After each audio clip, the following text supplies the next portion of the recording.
Hello, and welcome to another exciting episode of the Joyful Money Podcast. Today, I want to talk to you about how to stop being lazy and be more motivated. Yes, being lazy of is one of a lot of things we struggle with as business owners. And like I said in two of my previous episodes, on this podcast, I'm not here to preach at you, okay? I'm going to talk from my experience, okay? I want you to be as relatable as possible because I am also a business owner. I am on my way to building a $10 million a year business. And so all of the things I face myself are the things I talk about on this podcast. And many of the people in my program, in my mastermind, I have a 6 month mastermind where I teach coaches and consultants how to scale to 50K months. One of the things I see a lot of my students struggle with is being lazy. So somebody brought it up in our coaching session this week, and I thought, oh, I need to do a podcast episode on this topic about how to stop being lazy and be more motivated. Now, laziness is a struggle that many of us face, right? Even when you have big dreams like I do, which is to create a $10 million a year business. I have big dreams, I have ambitious goals. But the good news is this: being lazy is not something you can be stuck with forever. It's a habit that can be changed. By shifting your mindset and implementing a few key strategies, you can overcome laziness and reignite your passion and motivation for success. Now, I want to talk about the root cause of laziness to start with. Well, laziness usually stems from an underlying issue. Maybe it's overwhelm or the fear of failure. You're afraid of failing. And so subconsciously, your brain gives up. Or maybe it's a lack of clear direction, or you have so much on your plate. Maybe you're trying to set up a funnel, for example. You have a new funnel you need to set up, and there's so much to do. You need to set up the website, you need to set up your ads on Facebook, and you're just overwhelmed with what needs to be done. So, identifying the root cause is very, very important. Also, laziness is one of the human traits we have. I like to tell people that the human brain is not designed for success, right? We have three motivational triad, and this is to avoid pain, seek pleasure, and conserve energy. So those are the three motivations. So by default, our brain, your brain and my brain, is conditioned for conservation of energy, which is it doesn't want to do anything if it doesn't have to do it. So your brain is going to prefer to watch Netflix, right? It's going to prefer to watch Netflix instead of sitting on the computer and working on your business. That's what your brain prefers. That's the human brain. So many people wait for motivation in order to do their business. You do not have to wait for motivation. When you have a clear routine and you do the thing regardless of how you feel, then you will create success. So do not gauge your activities based on your feelings, right? Don't wait to feel good. Don't wait to feel motivated to take the actions you need in your business. This is exactly how I run my business. And it's exactly what has made me as successful as I am. Well, I'm not hugely successful yet in my brain, but where I am today, making 50K every single month, I think it's relative success on my journey to creating a $10 million a year business. Okay. Next thing I want to encourage you to do is to set very clear and achievable goals. Without a very clear goal, it's very easy to feel lost. It's very easy to feel unmotivated. So start by breaking down your big goal into very, very small achievable goals. So for example, my goal is to build my business to the point where it makes $10 million per year. I need to break that down to say, okay, what do I need to do per month to get me to 50K every single month? So instead of looking at the $10 million a year goal, I'm going to break my goal into small chunks, achieve that. Once I get to 50K, I'm going to say, okay, how do I get this to 100K? Okay, so that's how I'm going to go. Set very clear, achievable goals so that I hit those goals and I give my brain a dopamine hit, right? Because your brain likes it when it checks things off the list. Another thing I do to stop being lazy is to create a routine. So, like I said, regardless of how you feel, you have to create a routine. Establish a daily routine for yourself. So, for example, you wake up at the same time every single day, you go for a walk or a run every single day, and you sit on your computer every single day to do the work. So, you have a very clear routine regardless of how you feel. So, even if you feel low, even if you feel like not doing the work, you still go do it because you have a routine. And this is something I have found that separates the successful people from the unsuccessful people. These successful people have found a way to reprogram their brain to do the things that are uncomfortable. So instead of seeking pleasure like the normal human brain, ultra successful people have found a way to embrace discomfort. So they don't see pain and discomfort as something to run away from. In fact, they embrace pain and discomfort in the moment in order to get the future that they want. So creating a routine is absolutely critical. Another thing I have found is that many people have a plan B, right? They have a fallback plan. So, as a coach, as a consultant, if your goal is to create a 500K business, right? You want to make 500K per year. I find that many people, because of how society has conditioned them, especially in the West, your lives are more comfortable compared to my background where I come from. I was born in sub Saharan Africa and life was a struggle. And one of the things that pushed me towards success was the fear of poverty, right? So, what I find in countries like the UK, the US, Canada, Australia, New Zealand, in the West, your lives are so comfortable and you have fallback plans. For example, your government will pay you when you're out of work, okay? Now, I know my views might be unpopular on these issues, but these are just my views. I feel like many people in the West are not very motivated to succeed. Like, that's the truth.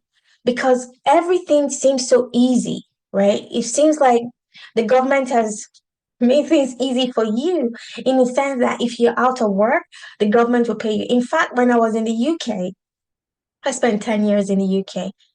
I was so surprised the number of people that wouldn't work. And when I asked them, my neighbors, when I asked them, they said it was better for them to be on government subsidies, like the stipends that the government pays them. It is more profitable for them to be unemployed than for them to be employed. Like that just blew my mind away, right?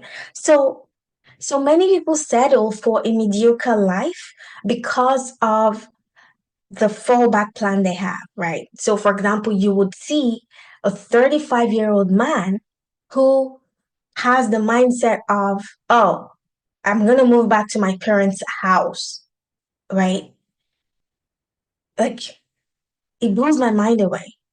Like, if you think it's okay for a 35-year-old man to go back to his parents' house because he doesn't want to live in a shared house, for example. So that's what I mean by having a plan B. Many people have a plan B, and so they don't have that drive. They don't have that motivation to create success for themselves. So imagine when I left my home back in Africa. In fact, I knew there was no going back because there was nothing to go back to, right? The hopes of my family were on my shoulders. I had to be successful in order for my mom and dad to eat. Like, that was it. If I didn't work hard and send money back home, there was not going to be food in my house. In fact, in London, I had to work two jobs. I was a sales assistant in Marks and Spencer's. So Marks and Spencer's is a big retail store in in the UK. I worked there during the day, and at night I worked as a security guard. Yes, yours truly, Joy Rowland, was a security guard at night because I needed to do what was necessary to feed my family back home in Africa. So all of that drove me towards success. So what I find in many people is that they don't have that same drive. Their life is so easy. And I used to tell people, I live in Canada now, when you turn on the tap and you have clean water coming out, that's abundance right there. I didn't have that growing up until I was 25 years old. I left my country when I was 25. So just putting on the tap and having clean water, that is a miracle in and of itself. You have access to 24 hours of power supply.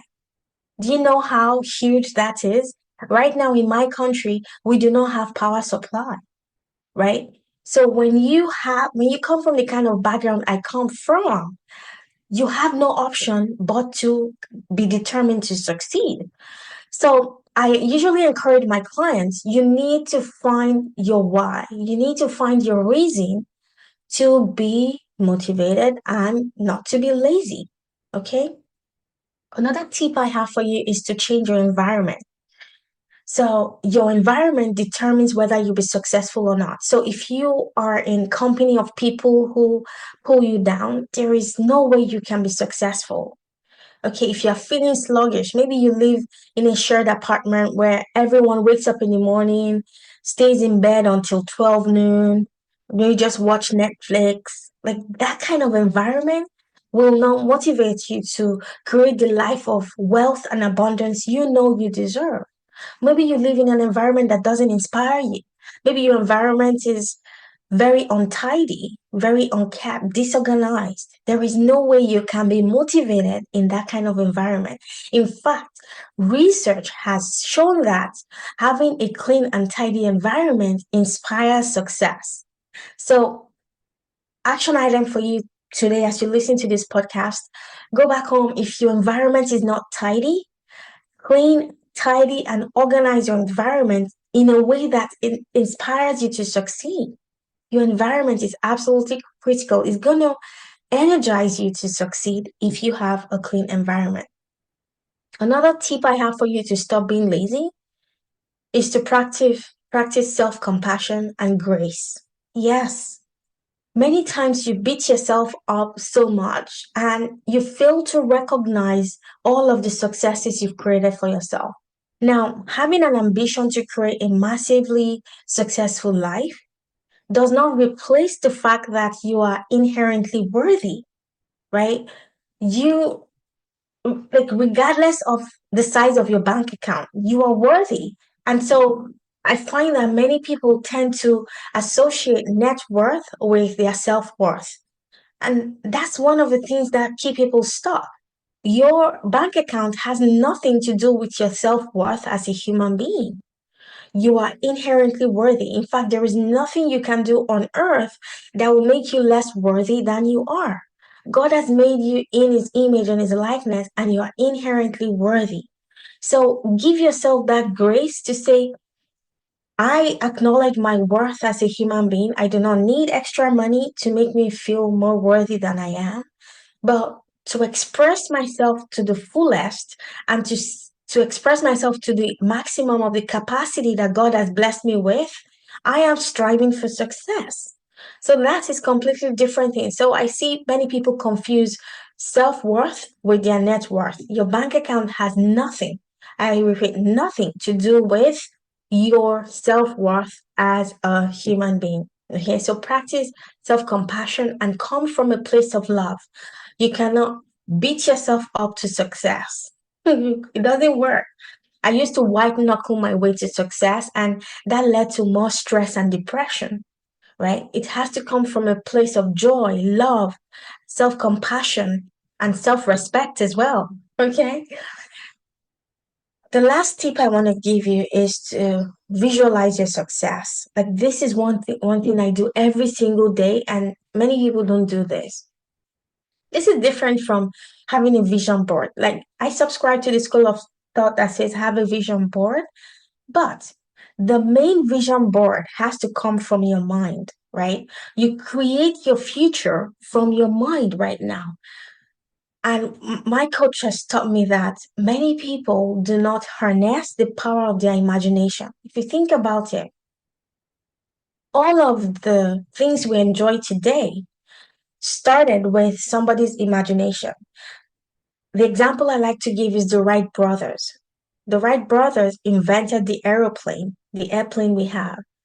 Now, the airplane never existed until they imagined it in their minds, right? It never ever existed. Even the cars we drive today, it never existed until somebody closed their eyes and imagined it in their minds. So, if you want to create success, you have to see it in your mind's eye so clearly for it to manifest in the physical. And how do you do this? Well, the way I do this is I have Netflix in my mind. Okay. So before I go to bed every night, I lay down on my bed in the dark, I close my eyes, and I create a story. I act out the scene in my mind where I am so successful. I build that imagination so clearly in my mind. My vision is so clear in my mind that it's almost as good as true, right? When you keep doing that and you install that imagination in your mind, it's going to come true, right? So even now, when I think back at my time when I was growing up at age 25, where we couldn't even afford one hot meal per day. We would have one hot meal every 3 days, right? Even in that time, I used to use the power of imagination. It's so powerful. And I used to say, imagine I have my own house. It's so beautiful. And I imagine exactly what my house looks like. And now it's now a reality. I live in this amazing house that I love so much. Now, if I didn't do that to install that in my imagination, there is no way I would have had that today. So I want you to use the power of imagination to envision your success, to envision your future, the future where you create massive success for yourself and your family, a future where you make huge impact. Because a byproduct of having a huge impact is success, right? When you have huge impact in the world, you will be successful. Okay.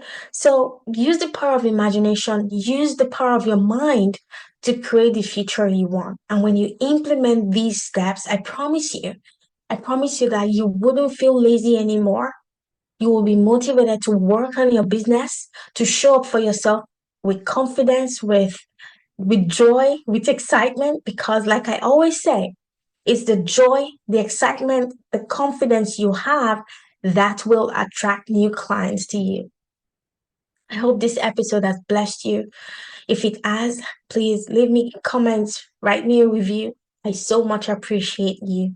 Thank you for being part of my world. See you back here on the next episode.